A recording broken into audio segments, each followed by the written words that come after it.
कि तेरी अख दा मतला बिल्कुल साफ है, अजें ख्वाब भी गए नहीं अख चूं। कि तेरी अख दा मतला बिल्कुल साफ है, अजां ख्वाब भी गए नहीं अख चूं। सुबह शाम तौसीफ दुआ मंगी कर, शाला हिक भी ठह नहीं अख चूं। ते तैनू मैं अज हिजर दा फर्क दसैना, और शाला सावण लै नहीं अख चूं। उतने ताई हिजर मुकम्मल नहीं, रात जे ताई वह नहीं अख चूं।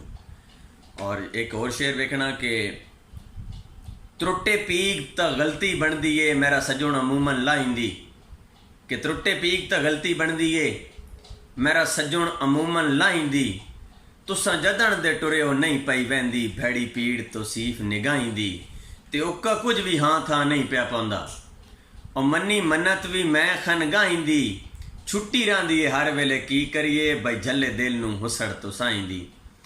और एक और शेर वेखो कि जेड़ा कुल कायनात दा मालिक है, हाड़ा वेखना दोस्तों कि जेड़ा कुल कायनात दा मालिक है, मन उसे दा वास्ता आ वन।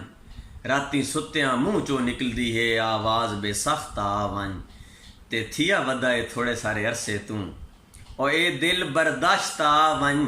मत्ता कर परवाज तौसीफ वनी, मेरी रूह दी फाख्त आ वन।